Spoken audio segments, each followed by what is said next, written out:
Bonjour à toutes et à tous. Nous commencerons dans quelques instants notre webinaire sur la cybersécurité des machines. Mais auparavant, je vais vous communiquer quelques informations pratiques, comme d'habitude. D'abord, vos micros et caméras sont coupés. Donc, pour poser vos questions, je vous invite à utiliser le chat. Vous pouvez aussi utiliser ce moyen pour nous signaler tout problème technique de connexion notamment. Et je remercie Sophie et Lara, mes collègues, qui vont veiller au bon déroulement technique du webinaire. Une autre information, c'est que nous vous enverrons dans les jours qui viennent la présentation PowerPoint, le lien Internet aussi pour revoir le replay du webinaire et le document qui reprendra les questions que vous nous aurez posées et les réponses de nos intervenants. Et puis enfin, nous vous proposerons, avant de quitter la réunion, un questionnaire d'évaluation et je vous remercie par avance pour vos retours qui nous sont toujours très utiles. Voilà, il est 13h31, on va pas tarder. Je laisse encore quelques personnes rentrer dans la salle virtuelle.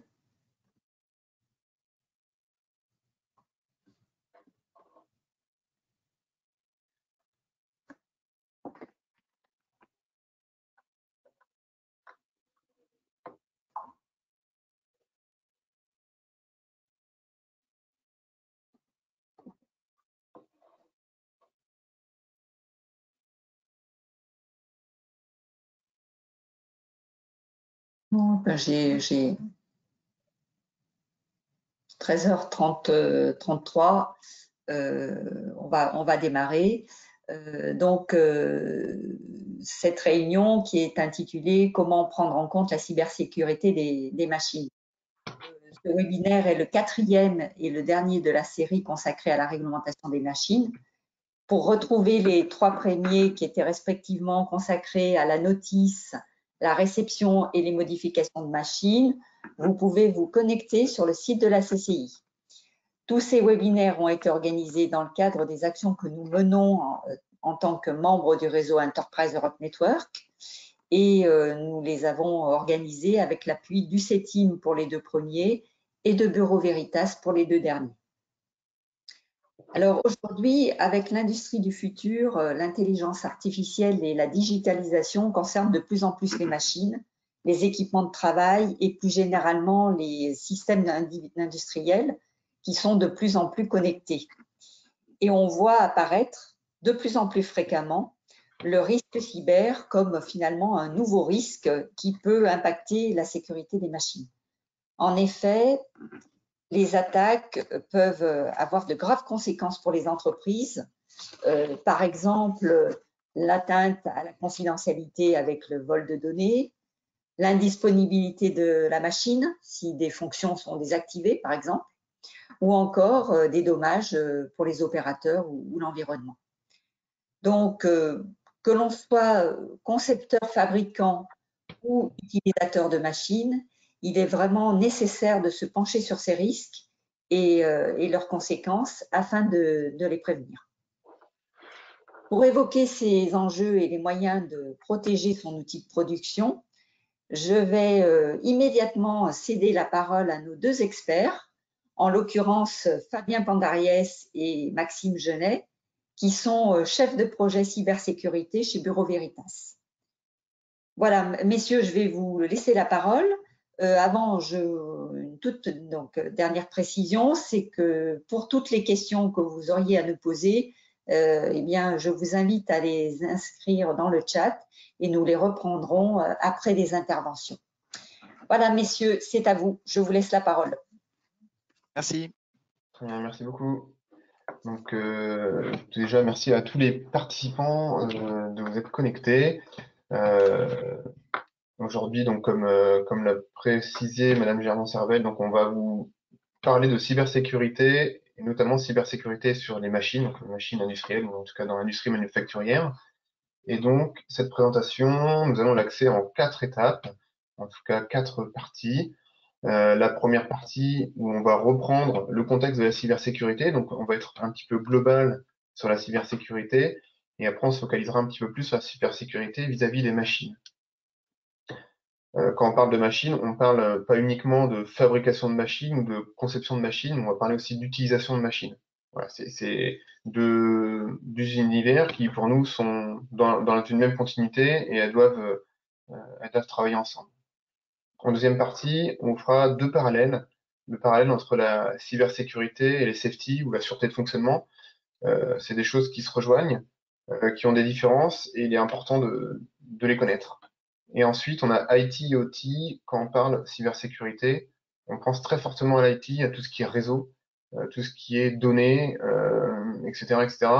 Mais il y a une très grosse partie qui est l'OT, qui est très importante, et on va vous la présenter après. Partie 3, directive machine. Donc là, on va revenir sur le fondamental en machine, à savoir la réglementation européenne et donc cette directive machine. Donc on va parler de cette directive pour faire une transition vers l'étape 4, qui est quelles sont les réponses normatives, qu'est-ce qu'il y a en face et comment répondre à la cybersécurité des machines. J'avance pour rentrer dans la partie 1, donc le contexte de la cybersécurité. Donc, on commence ici en parlant des principaux défis. Donc aujourd'hui, les nouvelles machines, je dirais, sont connectées. En tout cas, on a la possibilité d'entrer de nouveaux programmes dans une machine. On a la possibilité de récupérer des informations de surveillance ou de monitoring de différents capteurs qui sont dans les machines.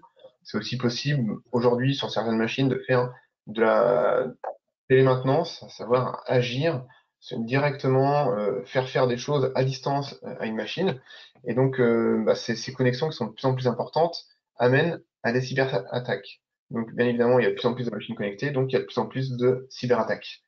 Il y a des risques qui sont non négligeables. Il y a déjà beaucoup d'exemples aujourd'hui.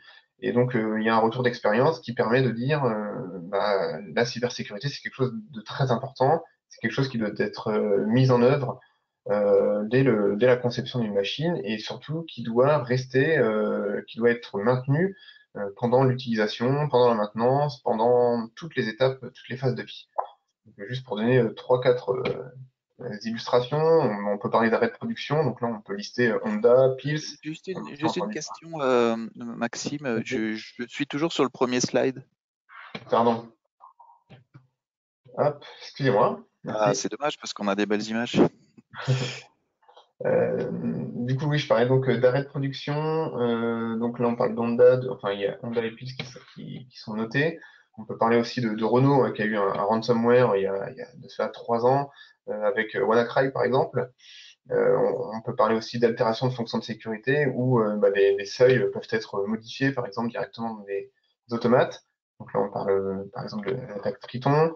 On peut avoir des impacts coûts et aussi sur l'image de l'entreprise. Et après, là, on part donc, sur la prochaine diapo, où on peut voir que la cybersécurité industrielle, voilà, les industries les plus affectées, c'est en premier lieu le manufacturing, où on voit que sur le troisième trimestre 2020, il a été recensé 150 entreprises donc, ayant eu une attaque. Donc c'est le manufacturing qui est l'activité la plus attaquée, en tout cas sur le troisième trimestre 2020. Ce qui est indiqué gouvernemental par la suite, c'est par exemple les hôpitaux, les écoles. Voilà, c'est plutôt de cet ordre. C'est vrai qu'on voit beaucoup dans l'actualité d'attaques dans les hôpitaux, principalement pour récupérer des informations. C'est ça. Donc pour avancer, il y a 3 critères principaux qu'on a l'habitude de voir en cybersécurité. Donc ces 3 critères principaux sont confidentialité, intégrité et disponibilité. Pour vous aider à les retenir, on peut les traduire en anglais, ça fait confidentiality, integrity and availability, ce qui fait CIA. Voilà, c'est CIA, l'organisme américain plutôt connu et donc qui aide à retenir ces 3 critères. Donc, confidentialité, on va associer ça du vol de données, de l'espionnage. L'intégrité, c'est quand on va aller à l'intérieur d'un programme, à l'intérieur d'un équipement ou d'un système pour modifier le comportement de ce système, ou alors juste de changer les données d'un logiciel. Et enfin, on a la disponibilité où il est possible d'arrêter des fonctions, d'arrêter un processus complet chez des industriels. En plus de ces 3 critères principaux, on a listé 4 autres. Donc le premier, c'est la traçabilité. Donc l'idée, c'est d'empêcher de pouvoir associer une action à son eurodatage, ou en tout cas d'empêcher certaines fonctions qui récupèrent en fait des confirmations, par exemple. Et voilà. Donc ça va venir arrêter ou mettre en sécurité des machines. Non-responsabilisation ou responsabilité. Donc ça rejoint un petit peu la traçabilité dans le sens où dans une transaction, il faut que à la fois l'expéditeur et le destinataire soient connus, ou en tout cas puissent se reconnaître. Et donc, sans ces fonctions de réputation ou de responsabilité, on va perdre ce lien et donc on va pas pouvoir confirmer une action ou une opération. Authenticité. Donc là, c'est la capacité d'un système à confirmer l'identité d'un expéditeur, ou en tout cas à confirmer qu'une action a été réalisée. Et enfin, la vie privée, qui va rejoindre la confidentialité, mais là, on va uniquement se placer du point de vue des données personnelles. Et donc là, on va pouvoir parler du RGPD, donc Règlement général pour la protection des données, qui est un règlement spécifique et qui permet de légiférer sur les enregistrements de données personnelles. Ensuite, on a 3 slides, donc un par critère, où on vous donne à chaque fois 2 exemples. Donc on commence par la confidentialité.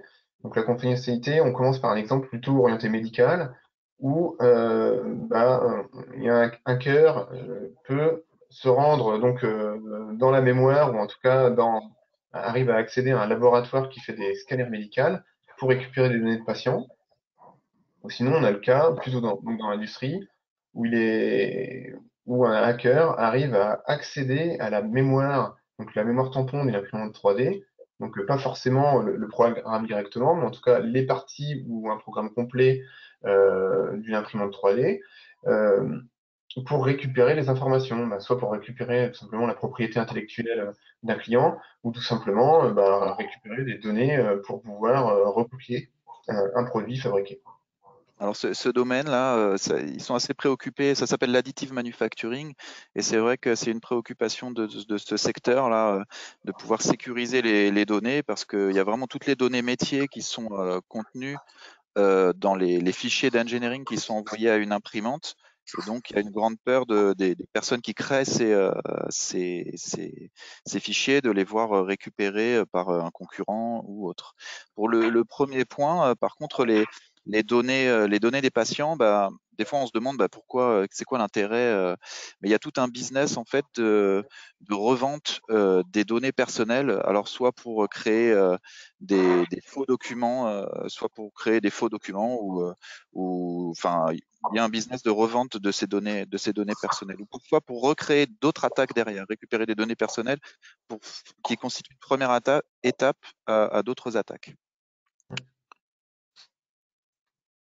Donc, pour revenir au deuxième critère, l'intégrité, donc si on reste dans nos fichiers de conception CAO, donc il est possible de les récupérer. Donc on peut rester sur le même exemple avec l'imprimante 3D, donc on peut récupérer les informations, les changer, les modifier et les remettre dans la mémoire tampon. Et de ça, en tout cas, on va pouvoir entraîner des altérations des propriétés physiques d'une pièce, par exemple. En tout cas, si on parle d'imprimante 3D, on va pouvoir, je sais pas, peut-être faire un équipement qui sera plus fin et donc moins fiable à la fin. Après, on a un autre exemple, la modification du code d'un PLC, donc un automate programmable, pour, par exemple, arrêter une fonction, pour changer un programme et éviter une opération, ou tout simplement pour inhiber une fonction de sécurité. Alors là, souvent, ce qu'on se dit, c'est mais pourquoi faire ça? Puisque ça rapporte pas d'argent. Donc là, on aborde un peu le sujet des sources de risque. Quelles sont les sources de risque qui peuvent avoir un intérêt à altérer les propriétés d'une pièce ou autre. Et ça peut être, par exemple, un employé mécontent qui veut un peu se venger de quelque chose et donc qui va planter un système. Ou ça peut être de la négligence aussi, hein, tout simplement, mais ça peut aussi être un concurrent qui a envie de nuire à l'image de votre entreprise. Ça peut être des activistes qui sont contre le domaine dans lequel vous travaillez et qui cherchent en fait à vous créer des problèmes pour nuire à votre image. Voilà, il y a plusieurs possibilités. Et donc, troisième critère, la disponibilité. Donc, j'ai parlé tout à l'heure du ransomware WannaCry, on peut en citer plein d'autres. Mais bon, là, l'objectif de ces ransomware, donc ces rançongiciels, comme on dit en français, c'est donc d'entrer dans un système informatique, de chiffrer l'ensemble des données et de demander une rançon pour pouvoir déchiffrer ces données.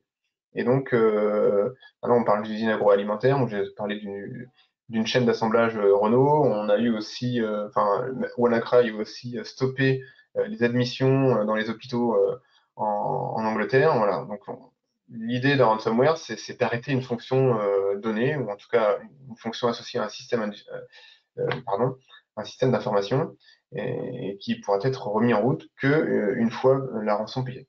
Comme l'exemple que tu prenais au début avec Pils, en fait, qu'est-ce qui s'est passé? J'avais assisté à un webinaire du directeur de Pils qui expliquait qu'ils sont arrivés un matin et sur l'ensemble de leur parc informatique, il y avait un message en disant si vous voulez récupérer vos informations, envoyez telle somme d'argent à telle adresse sous forme de Bitcoin.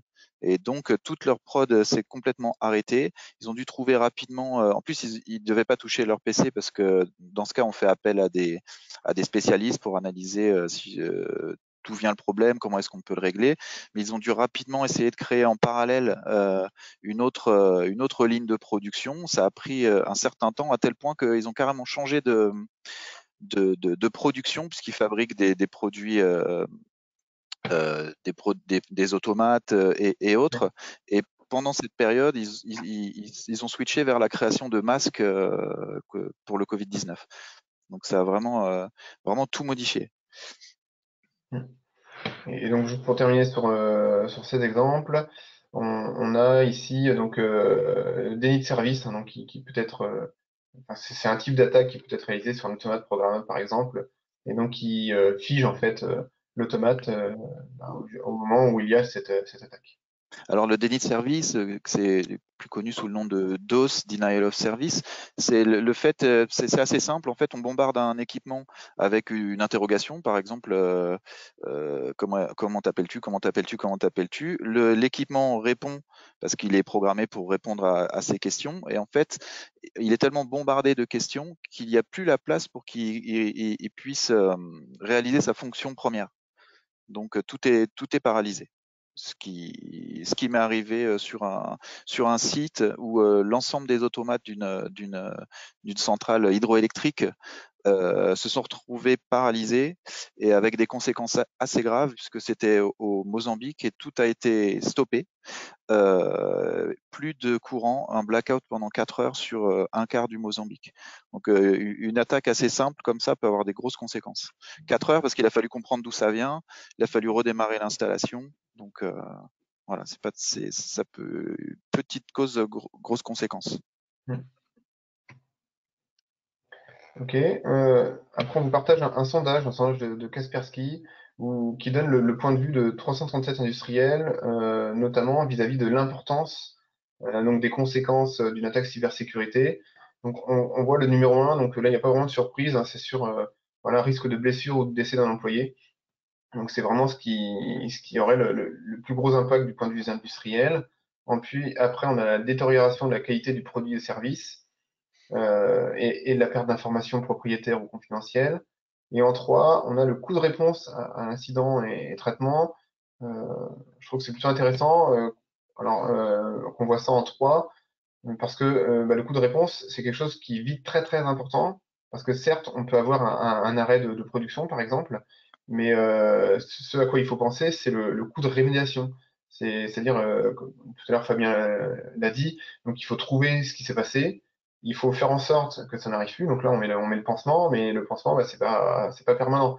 Donc il faut mettre en place des processus d'amélioration continue, il faut mettre en place des processus qui permettent bah, d'identifier au plus tôt les attaques.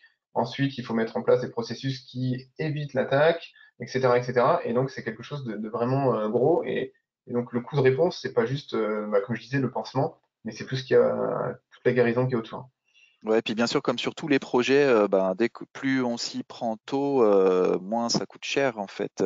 Et la plupart des, parce que là, bon, au-delà de la réponse, il y a le fait de prévenir les problèmes. J'en profite pour dire que la majorité, une grosse partie des problèmes peut être réglée par des solutions qui sont pas coûteuses. On pense toujours cybersécurité, ça va coûter très cher, mais souvent c'est de l'organisationnel, c'est de la mise en place de bonnes pratiques. Il y a des systèmes qui, par exemple, vont ne permettre de lancer que les softs qui sont utiles à votre système. Et ça s'appelle du whitelisting. Ça coûte rien en fait de dire bah, j'autorise uniquement tel et tel exécutable sur mon programme. Ça va pas vous coûter grand chose et ça a une grosse efficacité en termes de cybersécurité. Mmh. Ce sondage, excusez-moi, ce sondage, il a été fait au niveau français? C'était 337 industriels français? Non, non, non, c'est pas français. Ce sont des clients de Kaspersky. En fait, c'est un peu mondial. D'accord. Mais je pense que les, les, ce qui importe à tous ces industriels, c'est un peu la même chose pour tous en fait, hein. Après, c'est du feeling parce que l'atteinte à la marque ou la réputation de l'entreprise, c'est ce qui leur paraît le plus important. Mais après, ça peut avoir des conséquences beaucoup plus graves que, je sais pas, le coût de réponse à un incident, par exemple. Le 4 peut se retrouver plus coûteux que le 3. Là, c'est vraiment pour expliquer un peu le ressenti des directeurs d'entreprise. C'est ça. Et donc après, donc pour terminer, on a l'atteinte à la marque ou la réputation de l'entreprise et la perte de confiance hein, qui va avec. Alors ça, c'est un slide sur le nombre de vulnérabilités qui est découverte ben, chaque année. Donc, c'est en constante augmentation, donc plus 140% par rapport au deuxième semestre 2018, tel que c'est écrit, pratiquement plus de 800% sur des systèmes installés dans des organisations gouvernementales. L'importance, l'idée, c'est pas de dire qu'il y a beaucoup de vulnérabilités ou de plus en plus de vulnérabilités, c'est qu'il y a une recherche qui est de plus en plus pointue et c'est pour ça qu'on découvre de plus en plus de vulnérabilités. Donc c'est plutôt quelque chose de positif parce qu'on les découvre et donc on essaye de les résoudre. Autre information intéressante, bah, donc les ICS sont les systèmes de contrôle industriel. Principale source de menace, c'est les connexions directes ou indirectes avec Internet. Ça paraît assez logique. C'est pour ça qu'on essaye de segmenter les parties industrielles de la partie IT de l'entreprise et pour éviter ce genre de lien. Il y a les supports amovibles, les clés USB. Bah, c'est vrai que sur les sites industriels, on n'a pas quand même on commence à avoir cette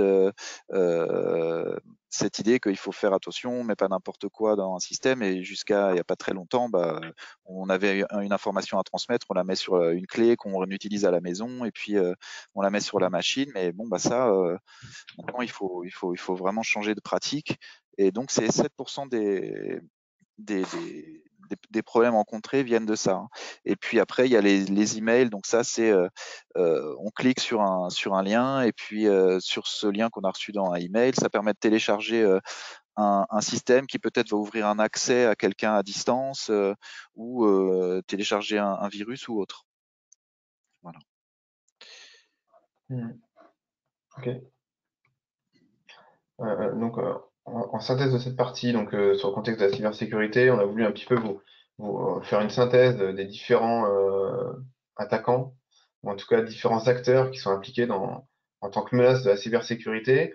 Donc, on a je dirais le classique hacker hein, qui ici, hein, celui qu'on a l'habitude de voir dans les films avec son suite à capuche.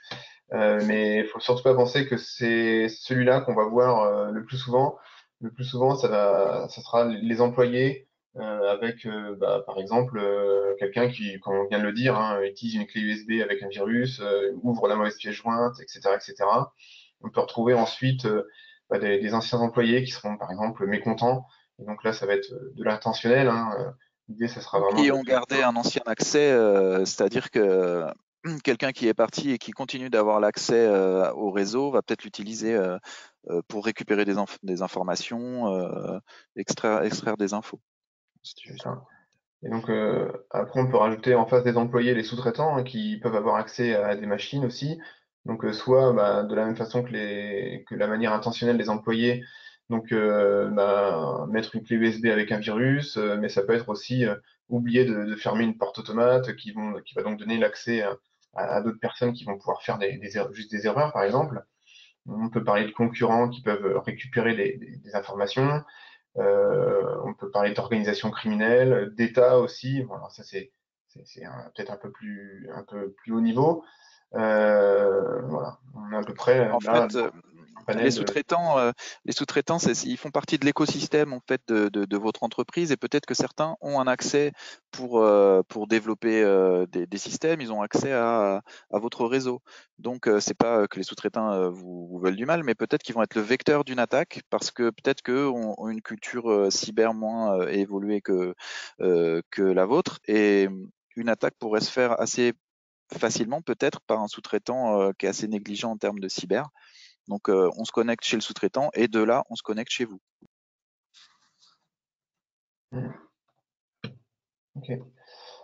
Ensuite, donc là, on revient sur je dirais, nos deux fondamentaux, donc cybersécurité et safety, ou sûreté de fonctionnement, et IT avec l'OT. Donc, je commence avec différence cybersécurité et sûreté de fonctionnement. Donc, alors, je dis sûreté de fonctionnement ou sécurité fonctionnelle, hein, les deux travaillent ensemble. Mais quand on parle de sécurité fonctionnelle, en règle générale, on prend en compte ce qu'on appelle les défaillances des équipements. Donc, ça va être les défaillances aléatoires des équipements en général. Donc, typiquement, un court-circuit, ça va être aussi un circuit ouvert, voilà, ce genre de choses qui va directement soit provoquer donc, une déviation d'un process et donc derrière créer des risques, soit arrêter une production. La sûreté de fonctionnement prend en compte aussi tout ce qui est agression, donc agression entre guillemets naturelle, hein, qui, qui peut arriver, alors que la cybersécurité va plutôt prendre en compte des choses qui viennent de l'extérieur, qui viennent de l'humain et de l'extérieur, donc typiquement l'attaquant et aussi le virus. Donc le virus qui sera bien évidemment créé par un humain, et donc c'est pour ça qu'en général, la cybersécurité, on dit que c'est l'humain qui le fait venir. Tu peux recliquer juste une fois. Ah voilà. On a mis Pardon. tout le budget Bureau Veritas dans cette animation. Donc voilà, à gauche, la sécurité fonctionnelle et à droite, la cybersécurité. Si on vient sur les concepts, donc il y a un concept qui est commun entre la sûreté de fonctionnement et puis la cybersécurité, c'est la confiance. Si on met en place des actions ou des mesures pour justement rendre le système plus sûr, c'est pour que l'on ait une confiance dans le produit que l'on achète ou dans le système que l'on achète. Et donc ça fait le point commun entre la cybersécurité et la sûreté de fonctionnement. Il y a quand même des concepts qui sont posés, notamment, et c'est le plus commun, je dirais, c'est stabilité contre les mises à jour. Un système sécuritaire, typiquement un automate de sécurité, quand vous allez l'acheter, il va avoir des parties de logiciel qui seront figées, et surtout quand vous allez faire le logiciel applicatif, derrière, vous allez le verrouiller. Et ça veut dire que vous n'allez pas faire des mises à jour toutes les semaines, tous les mois, tous les ans. L'idée, c'est vraiment d'avoir un produit figé qui ne bouge pas pendant toute l'utilisation. Et donc, ça, c'est contraire, je dirais, à la cybersécurité, dans le sens, en cybersécurité, on va chercher à patcher, on va chercher à améliorer sans arrêt donc les produits pour justement connaître et pouvoir ajouter des réponses aux différents types d'attaques qui peuvent exister. Typiquement, on trouve des virus tous les jours qui sont nouveaux, et l'idée, c'est de savoir quoi faire quand on les détecte. Ensuite, On on en a parlera un peu tout à l'heure quand on fera la différence entre le monde OT et le monde IT, où c'est pas si simple la question de la mise à jour. Il y a quand même une problématique, c'est qu'on peut pas, dans le contexte industriel, on peut pas être là à mettre à jour les systèmes en permanence. Ouais, c'était juste mon petit commentaire. Ouais. Ensuite, on a deux approches qui sont différentes. En sécurité, en tout cas en sûreté de fonctionnement, on va d'abord penser à l'approche probabiliste, c'est-à-dire tout ce qui est probabilité d'occurrence. Donc, on va chercher à déterminer des taux de défaillance pour calculer des probabilités de défaillance qui mettront les fonctions de sécurité en défaillance. Et donc ça, on va réfléchir avec les statistiques et on va déterminer en fonction d'un retour d'expérience, par exemple, ou d'essai, combien on aura de défaillances en moyenne par an ou par heure pour derrière faire des calculs. En cybersécurité, on a une approche déterministe, c'est-à-dire qu'on sait qu'il y aura un jour quelqu'un qui essaiera de rentrer dans notre système. Et donc du coup, on va pas chercher à déterminer voilà, quand est-ce qu'il va arriver et donc on va mettre plusieurs composants pour qu'il arrive le plus tard possible. Non, non, là on va faire différemment, on va mettre des barrières. Et donc plus on mettra de barrières et plus on fera en sorte de limiter et de ralentir l'arrivée d'un attaquant et plus fort on sera. On fait un focus pour le logiciel parce que là, les deux approches se rejoignent dans le sens où on va à chaque fois ajouter ce qu'on appelle de la qualité développement, où on va rajouter donc la qualité, la traçabilité entre les différentes parties du développement, du contrôle sur le développement, où est-ce qu'on va vérifier à chaque fois qu'on fait quelque chose, euh, des tests aussi, tests boîte blanche. Voilà, on va commencer à faire des tests haut niveau et après on va rentrer à chaque fois dans le détail de chaque module, unité, etc., pour justement avoir le logiciel le plus qualitatif possible. Alors là, en fait, c'est ce que je disais tout à l'heure, IT, OT. Alors, on sépare un peu les deux, les technologies de l'information et puis les opérationnelles technologies. Là, c'est plutôt, les machines se situent côté OT, c'est-à-dire on a tous les systèmes de contrôle industriel, tout ce qui est systèmes qui font de la supervision, du contrôle, tout ce qui est proche du process. Et ces systèmes sont souvent connectés, de plus en plus en tout cas, au monde IT qu'on connaît tous, c'est-à-dire les ordis de bureau, les imprimantes. Et ce qui est impressionnant, donc il y a un lien entre les deux. Et quand même, dans le monde industriel, ce qu'on essaye de faire en cybersécurité, c'est de segmenter un maximum, c'est-à-dire de séparer la partie process de la partie supervision, de la partie contrôle de la partie supervision, la partie supervision de la partie IT globalement. Et tout ça va permettre d'augmenter nettement la sécurité et d'éviter que si on a un problème qui vient du monde IT, il se propage à tout le process. Par rapport à l'IT et l'OT, donc du coup, donc pour faire simple, tout à l'heure je l'ai dit, on a l'habitude d'entendre parler de tout ce qui est réseau, de tout ce qui est données. Donc ça, c'est ce qu'on va associer à l'IT et tout ce qui est industriel, équipement connecté, on va l'associer à ce qu'on appelle l'OT. Et donc il y a des principales différences, en tout cas c'est ce que nous on a listé, c'est en tout cas dans la manière de voir les choses et dans la manière d'approcher les choses aujourd'hui.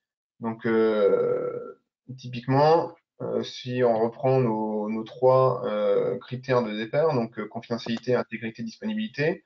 Donc la confidentialité, l'intégrité et la disponibilité, donc tout ça est très important et c'est surtout centré sur les données pour l'IT quand on va chercher à assurer l'intégrité des fonctions sur l'outil. Si on regarde par exemple les contraintes d'un point de vue environnemental, tout ce qui est IT en général, ça va être dans des salles serveurs qui sont mis à la bonne température, au bon taux d'hygrométrie, où on n'aura pas de vibration, alors que dans l'outil, on a des industries qui sont assez contraignantes. On peut avoir des usines où il fait très chaud, etc., etc. Et donc les contraintes environnementales ne sont pas du tout les mêmes. Après, les durées de vie ne sont pas les mêmes, où on aura beaucoup d'obsolescence qui arrivera très vite dans l'IT, alors que dans l'OT, on va chercher à avoir des produits qui durent le temps du processus, ou en tout cas le temps d'utilisation du système. Et donc là, on peut aller jusqu'à 30, voire 40 ans, etc., etc. Donc c'est sur ce slide, on a essayé de séparer un petit peu pour montrer un petit peu quelles sont les principales différences entre ces deux mondes. On arrive maintenant donc à la directive machine. La directive machine, j'imagine que vous en avez déjà entendu parler, vous devez sans doute la connaître. Donc c'est un règlement européen, c'est un règlement qui est d'application obligatoire sur tout je dirais le territoire européen. Et donc dès que quelqu'un veut mettre sur le marché une machine, il faut répondre aux exigences donc de cette directive qui est la 2006/42/CE pour pouvoir l'utiliser. En tout cas, soit l'utiliser, soit le faire utiliser. Donc c'est applicable pour les machines produites en Europe, mais aussi en extérieur de l'Europe. À partir du moment où c'est utilisé en Europe, il faut que c'est applicable. Et donc l'objectif premier, c'est de garantir la santé et la sécurité des utilisateurs. Par utilisateur, on entend ceux qui la mettent en route, ceux qui l'utilisent, ceux qui la maintiennent, etc., etc. C'est toutes les personnes qui vont avoir accès à la machine pendant ces phases d'utilisation. Et donc, dernier point, si la machine ou l'équipement est conforme aux exigences, il peut obtenir un marquage CE et donc autorisé à être vendu et utilisé dans l'Union européenne. Là, on arrive sur une partie qui est la 1.2.1 de l'annexe de la directive machine. Et donc, c'est une annexe qui traite, donc en tout cas, c'est une partie, pardon, la 1.2.1, qui traite de la sécurité des systèmes de contrôle commande. Et donc, cette partie donne 4 points principaux. Et donc, l'idée des deux slides qui arrivent, c'est de voir un petit peu la cohérence avec la cybersécurité. En tout cas, est-ce qu'il y a quelque chose qui va entre les deux? Et donc, le premier point, c'est pouvoir résister aux contraintes de service et aux influences extérieures normales. Alors, de notre compréhension, en tout cas, les acteurs malveillants n'entrent pas dans ce cadre. Dans le normal, voilà, donc on va penser à l'environnement, on va penser donc par environnement, donc tout ce qui gravite autour de la machine, mais aussi la température, les vibrations, l'humidité, etc., etc. Mais pas les acteurs malveillants. Donc il faut aussi construire les produits pour éviter qu'une défaillance du matériel de logiciel n'entraîne pas de situation dangereuse. Donc là, on parle de défaillance intentionnelle, et donc, oui, c'est ça. On parle de défaillance du produit et pas forcément intentionnelle causée par un tiers. Ensuite, donc, il faut que les produits soient construits de manière à ce qu'une erreur raisonnablement prévisible au cours du fonctionnement n'entraîne pas de situation dangereuse. Par le raisonnablement prévisible, on va aller au-delà de ce que le hacker pourra prendre comme temps s'il cherche pendant 6 mois la bonne solution. Forcément, il n'arrivera à aller plus loin au bout d'un moment que tout le retour d'expérience, avec tout le retour d'expérience qu'il peut avoir. Derrière, ça va être construit à ce que les erreurs affectant la logique du système de contrôle commande n'entraînent pas de situation dangereuse. Donc là, on parle d'erreur du système de commande. Donc c'est l'erreur du logiciel, pour faire simple. Il ne doit pas y avoir de bug qui entraîne un risque. Tout ça pour dire qu'aujourd'hui, la cybersécurité, on en parle tous, mais c'est pas encore dans la directive machine. Donc on sait que il y a en tout cas, il y a des groupes de travail aujourd'hui qui existent, et donc il y aura un remplacement de cette directive machine avec un texte qui spécifiera des exigences en matière de cybersécurité. On peut voir aussi sur le schéma qui est à droite, qui aujourd'hui il y a un règlement européen, certes, mais derrière il y a des guides et des normes qui existent. Donc là, en guide, on a cité les règles de l'ANSSI, l'Agence nationale de sécurité des systèmes d'information, qui est l'agence étatique pour la cybersécurité en France, et aussi la 62443, qui est une norme que nous, on recommande et qu'on utilise, qui est une norme de cybersécurité industrielle, qui permet de gérer la cybersécurité pour tous les acteurs des industries. Et qu'on présentera un peu plus tard. Alors, juste après, oui. Tout à l'heure. Là, je te laisse la main, Fabien. Ah d'accord, c'est bien. Oui, donc là l'idée c'est d'un peu étudier de quelle manière on peut apporter des solutions pour sécuriser les machines. Donc il y a partie de l'ISO 22100. Là, si tu peux passer au slide d'après directement. Donc, on a une méthodologie générique qui est la 12100 qui peut être utilisée pour conduire des analyses de risque. Donc l'idée c'est d'avoir une sécurité des machines dès le début pour faire du secure by design. Et l'idée de cette analyse de risque, c'est de savoir exactement quelles sont les menaces qui peuvent agir sur votre système pour pas que vous alliez dans tous les sens à mettre des barrières pour vous protéger de menaces qui ne vous concernent pas. Par exemple, si vous n'avez rien de confidentiel qui vont être traités à l'intérieur de vos machines, ça sert peut-être moins de mettre des protections dans ce cadre-là. Alors par contre, cette norme, elle prend pas en compte tout ce qui est intentionnel, de hacking ou l'espionnage. Donc, on a la 22100 qui elle, prend plus en compte la cybersécurité. Ça a été rajouté pour accompagner la 12100 pour les fabricants de machines. Et l'idée, c'est que on doit identifier et traiter les menaces de sécurité IT. Par contre, c'est bien notifié IT et pas OT. Donc, ils peuvent influencer la sécurité des machines. L'idée, c'est de se rapprocher un peu de ce qui est prévu par le NIST, qui est un organisme américain. Donc, cette approche en 5 étapes, c'est identifier déjà tous vos équipements. Si c'est juste une machine, identifier chacun des équipements qui sont dans la machine. Mais si c'est une usine, ça peut être faire le listing de tout ce que vous avez. Quelles sont les vulnérabilités, donc identifier quels sont les problèmes, mettre en place des systèmes de protection qui peuvent être de la sécurité physique, de la sécurité de tout type, sécurité, cybersécurité. Ensuite, détecter si vous avez organiser les moyens de détecter d'éventuelles attaques. Avoir un système pour répondre à ces attaques, tout de suite essayer de contenir une éventuelle attaque pour pas qu'elle se propage. Et la partie recover qui est assez importante, c'est de pouvoir, par exemple, avoir des backups de tout votre système. Si vous avez une attaque qui paralyse tout votre système, si vous avez de côté les backups de ces informations, vous pourrez les redescendre sur votre machine et redémarrer comme c'était avant cette attaque. Donc ça coûte pas très cher finalement comme parade à une attaque, et ça a vraiment un impact. Et l'idée, c'est d'impliquer dans cette 22100, d'impliquer toutes les parties prenantes, donc les fabricants, les intégrateurs et les utilisateurs. Si tu peux passer au slide suivant, j'essaie d'accélérer un peu parce que donc on voit dans cette 22100, on explique un petit peu de quelle manière il y a un lien en fait entre la cyber et la safety.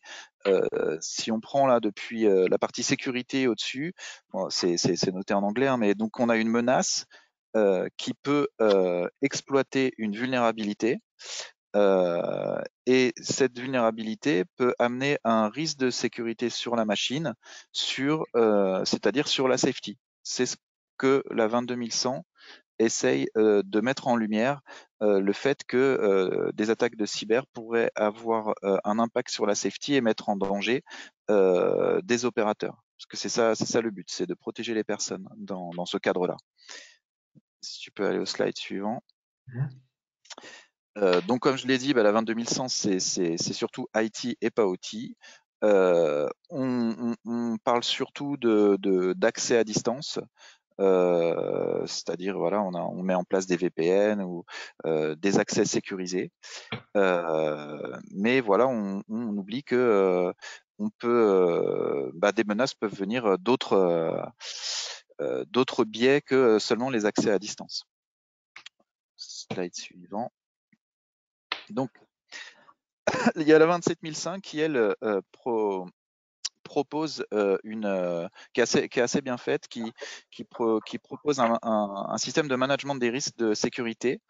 Donc, Ce schéma résume assez bien toutes les étapes qui sont proposées par la 27005. On établit le contexte d'utilisation, par exemple, de votre système. Vous faites une analyse de risque pour identifier quelles sont les menaces les plus importantes. Une fois que vous avez identifié ces risques, vous les estimez. Il y a différentes manières d'estimer les risques, qualitatifs, quantitatifs. Vous mettez soit des numéros 1, 2, 3, 4 pour dire est-ce que c'est très important ou moins important. Une fois que vous avez évalué tous ces risques, vous proposez de les traiter. Et par ces traitements que vous allez proposer, vous allez évaluer si le risque résiduel, c'est-à-dire si vous étiez par exemple à un risque de niveau 4, eh bien, est-ce qu'en mettant une barrière de protection, vous estimez que maintenant vous êtes à 3, est-ce que c'est acceptable ou pas? Si c'est pas acceptable, vous continuez de chercher des solutions. Si c'est acceptable, vous arrivez à la phase où vous allez choisir ce que vous faites de ce risque. Vous pouvez également soit accepter les risques, vous pouvez transférer les risques, c'est-à-dire par exemple en achetant une assurance, ou en transférant à une autre entreprise le risque. Vous pouvez aussi éviter totalement le risque, c'est-à-dire s'il y a une fonction dans votre machine qui vraiment est problématique, vous pouvez peut-être vous dire est-ce que j'en ai vraiment besoin de cette fonction? Si vous enlevez la fonction, vous enlevez directement le risque. Voilà. Il y a différentes manières de traiter ces risques. Si tu peux aller au suivant.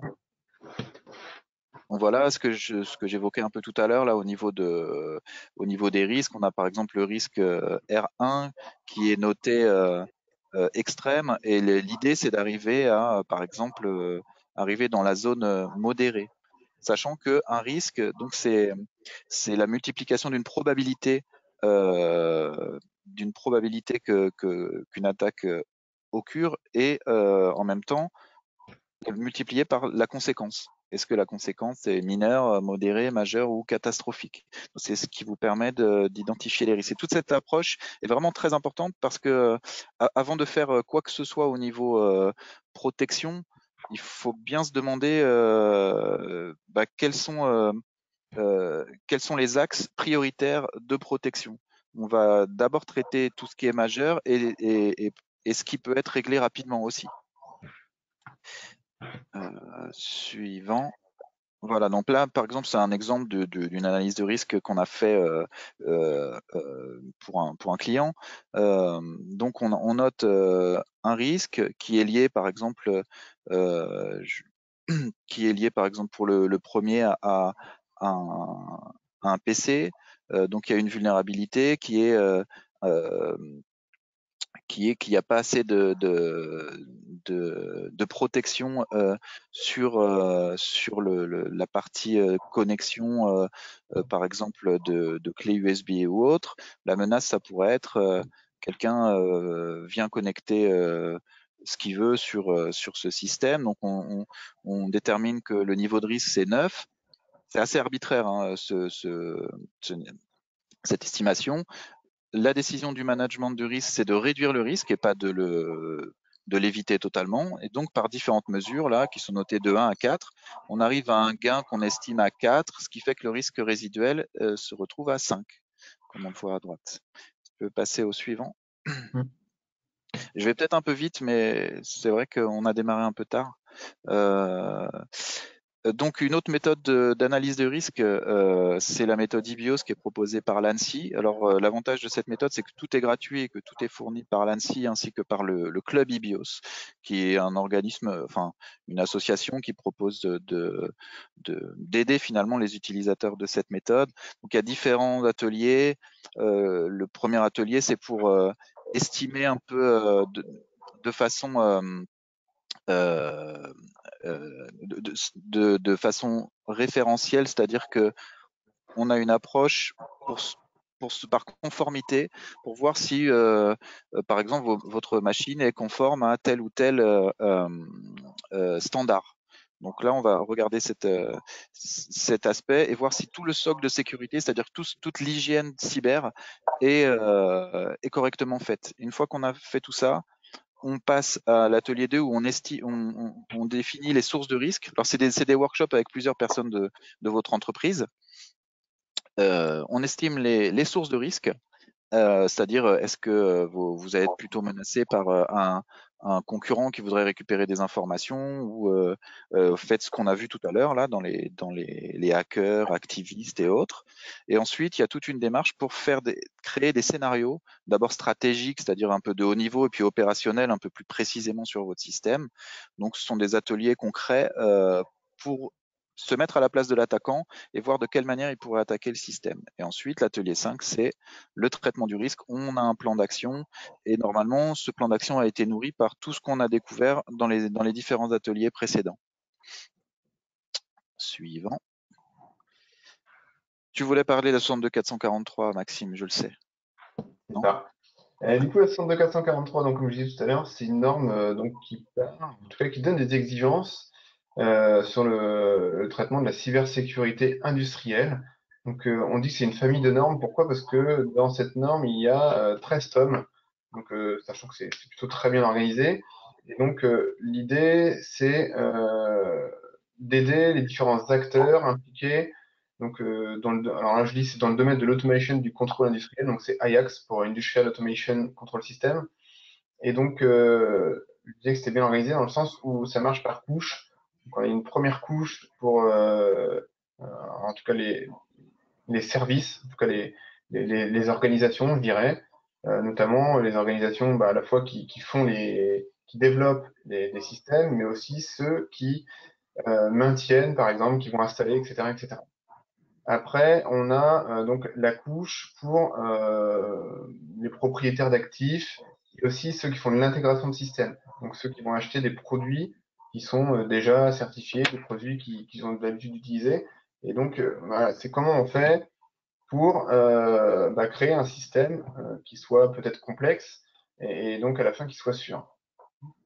Et donc, pour terminer, on a la dernière couche qui est la couche pour tout ce qui est fabricant de composants, parce que quand on fait un système, il faut qu'il se base sur différentes briques, et pour que ce soit à la fin sécure.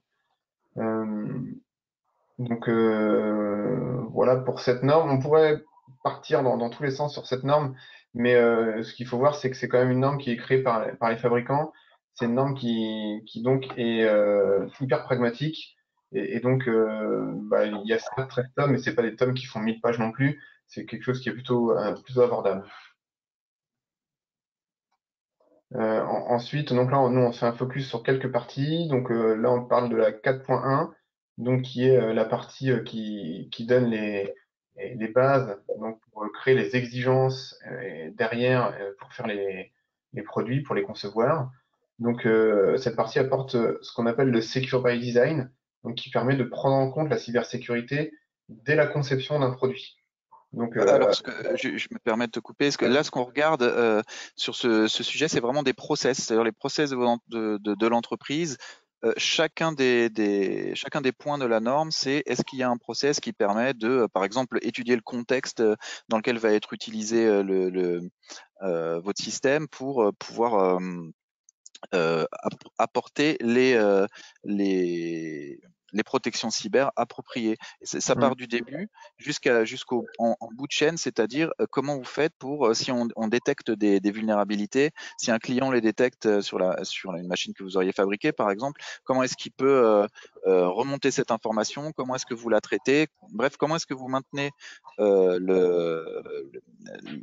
la sécurité, même une fois que le produit n'est plus chez vous. Et autre chose, il y a également le decommissioning, c'est-à-dire de quelle manière est réalisé, vous assurez que la sécurité continue d'être faite même quand on détruit quand on n'utilise plus le système. C'est-à-dire, est-ce que vous avez prévu par exemple un document qui indique de quelle manière on efface toutes les données qui pourraient être confidentielles sur ce système?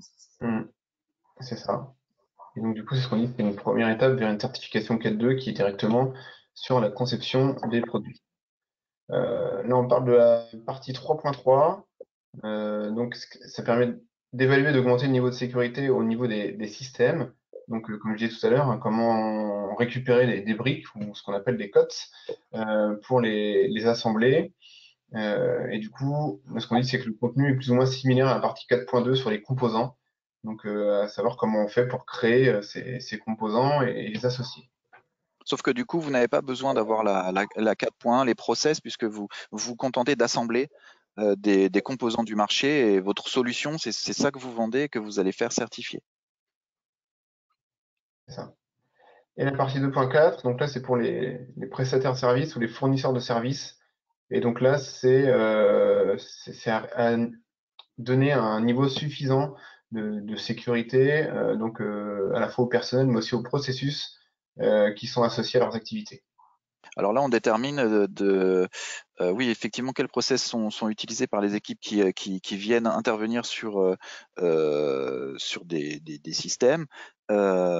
Et on détermine un niveau de maturité cyber qui va de 1 à 4, c'est-à-dire 1, les gens travaillent mais n'ont aucun process. 2, les gens, enfin l'entreprise, par exemple sous-traitante, a des process mais ils l'ont pas encore utilisé sur un produit, donc il n'y a pas d'expérience d'utilisation de ces process. Et le 3, on a les process. Et ça a été utilisé sur au moins un projet. Et le niveau 4, c'est on a des process, on les utilise et en plus on les améliore.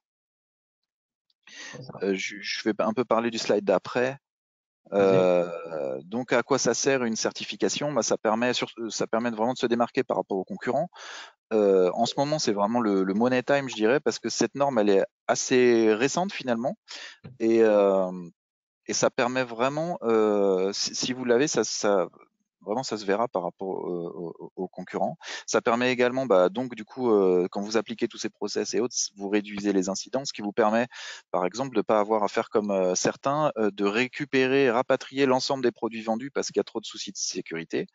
Ce qui est arrivé par exemple à Jeep, quand on a démontré qu'on pouvait prendre le contrôle d'une Jeep à distance, actionner les freins ou autre, et ils ont récupéré l'ensemble de leur voiture. Ça coûte très très cher. Protéger les données, ça protège peut-être vos données selon l'utilisation que vous en faites ou les données de vos clients. Donc ça évite aussi des problèmes peut-être juridiques. Et puis avec ça, vous allez répondre aux exigences clients parce qu'on voit de plus en plus d'appels d'offres qui arrivent et qui exigent cette norme. Même si parfois, les personnes qui l'exigent ne savent pas ce qu'il y a dedans. Je vous le dis parce que ça arrive souvent. Alors, nous, pour cette norme, l'avantage, c'est qu'on peut faire toutes les évaluations à distance. On peut également réaliser comme Bureau Veritas, c'est la voie de la France à l'organisme qui gère ce standard, donc l'IEC2E. On peut faire les deux, évaluer et certifier dans le même groupe, ce qui permet de gagner pas mal de temps et d'argent aussi. Et je voulais revenir sur le point que tu avais déjà abordé, Maxime, le fait que ça soit créé par des industriels. Donc toutes les contraintes sont prises en compte. On sait bien que parfois, on peut pas patcher tel ou tel système. On peut pas parce qu'on a des contraintes. Le système doit tourner H24. On a les contraintes sont prises en compte et ça me permet de répondre à une question qu'on avait eue, je pense la semaine dernière, de quelqu'un qui avait un système une machine contrôle de commande numérique, il me semble, qui tournait sur Windows XP. Et est-ce qu'il faut absolument updater ce système? Alors déjà, il y a plusieurs Windows. Il y a le Windows Embedded qui n'utilise que certaines parties de Windows uniquement pour le faire tourner. Peut-être que ces parties qui sont utilisées ne sont pas soumises à des corrections de sécurité. Et dans cette norme, ce type de contrainte est vraiment pris en compte, c'est-à-dire que on peut se dire qu'un système ne peut pas être patché, mais on va mettre des mesures de contournement, des mesures additionnelles de sécurité pour permettre d'obtenir, par exemple, une certification. Ça, c'est accepté par cette norme. Parce que de toute façon, c'est comme ça dans l'industrie. On peut pas. Il y a certains protocoles, par exemple, de communication qui sont pas chiffrés et ils le seront jamais. Et on ne peut pas les chiffrer. Il y a des endroits où on ne peut pas mettre de firewall parce qu'il y a du temps réel et ça créerait de la latence. Donc tout ça, c'est bien pris en compte par cette norme. Donc chez Bureau Veritas, on a mis en place un système pour évaluer Évaluer les machines, c'est un ensemble de process et d'outils. Bon, on a essayé de faire ça le plus simple possible et pas créer une usine à gaz, mais l'idée c'est de faire une analyse des risques de la machine pour pouvoir bien axer les études de protection nécessaires sur ce qui est essentiel à la machine et pas commencer à passer du temps sur des choses inutiles.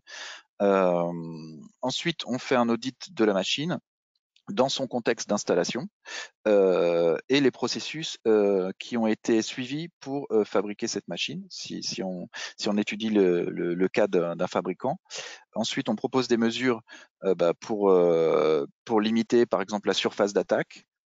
Et ces mesures, on peut apporter une aide pour essayer de trouver les bonnes solutions, les solutions raisonnables et puis réalistes. Parce que on connaît tous les spécialistes qui arrivent, qui prennent une photo et qui disent bah voilà, il faudrait faire telle ou telle action, mais ça coûte 3 fois plus cher que votre budget, donc faut rester réaliste et que ça serve à quelque chose. Et ce qu'on voit là, l'image, c'est ce qu'on obtient un peu le dashboard, le tableau de bord en fait de votre machine, par exemple, avec un pourcentage qui indique la résilience à une attaque.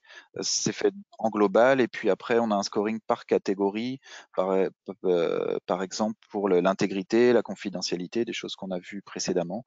On regarde également le niveau de maturité, comme je l'avais expliqué. Est-ce qu'on a les bons process pour, par exemple, avoir un accès distant à votre machine? Voilà.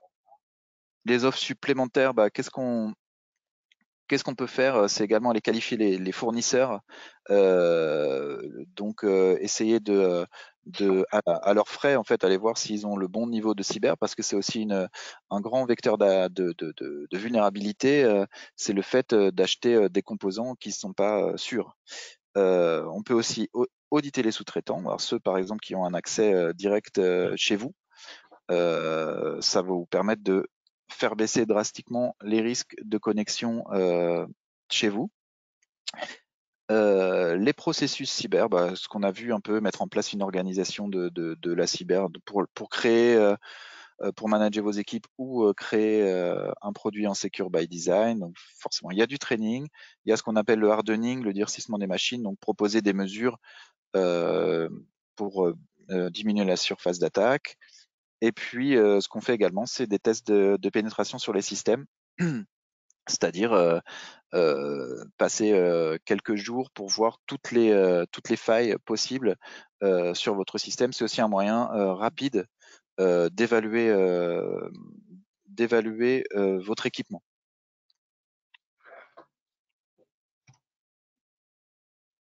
Et donc, on arrive à la fin. Je pense qu'on a vraiment respecté le timing. Du coup, je ne sais pas s'il y a des questions. Je n'avais pas eu l'impression qu'il y avait beaucoup de questions. Alors, écoutez, oui, voilà, on va prendre quelques minutes pour quelques questions. Il est 14h32, donc on ne va pas tarder effectivement de clôturer, mais on va prendre une ou deux questions. Ce que je vous propose, c'est que pendant que peut-être les questions arrivent,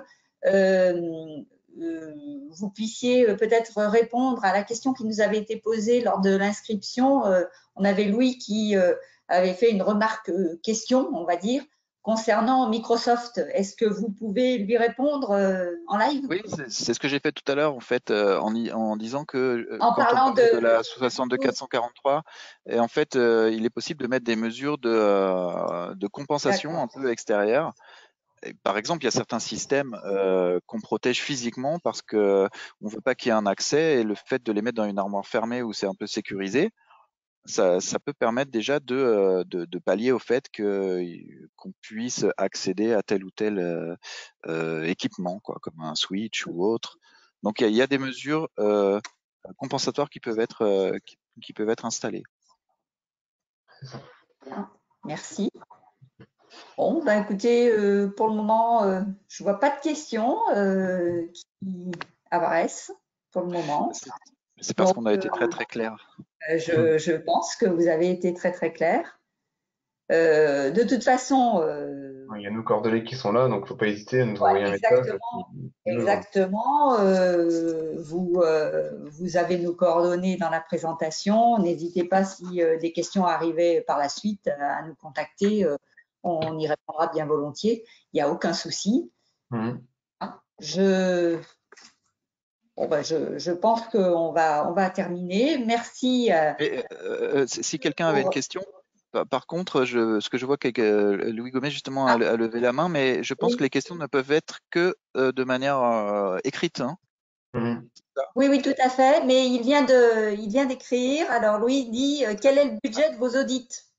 Une question qui fait.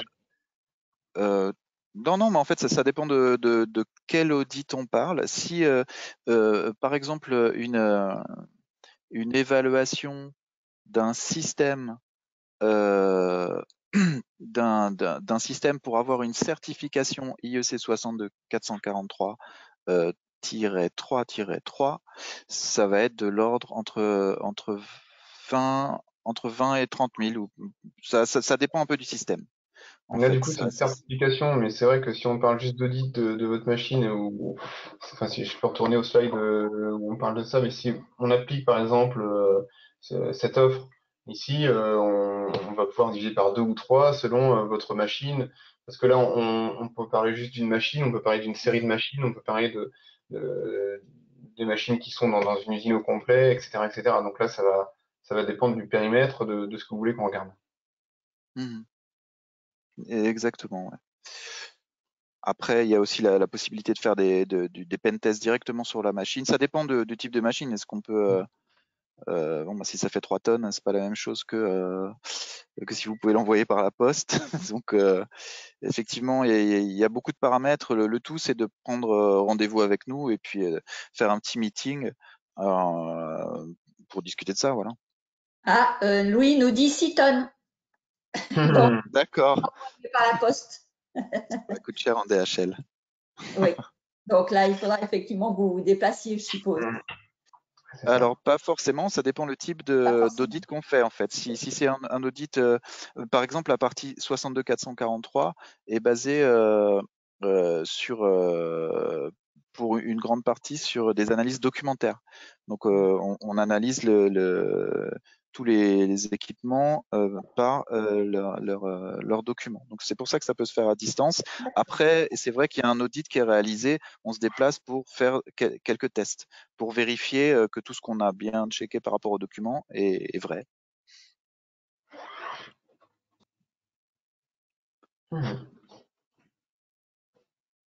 Voilà.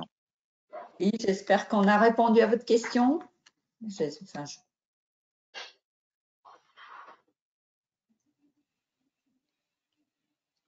Bon, écoutez, s'il n'y a pas d'autres questions supplémentaires, je vais clôturer. Merci à nos 2 intervenants pour la qualité de leur présentation. Merci à vous. Donc, je vous le redis, si vous souhaitez nous contacter, vous trouverez à la fin du PowerPoint qui va vous être envoyé toutes nos coordonnées. Nous vous enverrons aussi dans les prochains jours la présentation, le lien vers le replay, ainsi que la liste des questions avec les réponses de nos intervenants. Mais bon, là, je pense qu'on n'en verra pas, puisque, enfin, à moins que vous me contactiez et qu'il y ait des questions qui arrivent par la suite. Bien sûr, à ce moment-là, on rediffusera à tout le monde les réponses qui seront fournies. Et puis, je vous rappelle qu'un questionnaire de satisfaction va vous être proposé avant de vous déconnecter. Donc, merci d'avance pour vos retours. Voilà, je vous souhaite une très bonne après-midi et puis je vous dis à bientôt pour d'autres sujets. Merci. Merci à tous. Au revoir.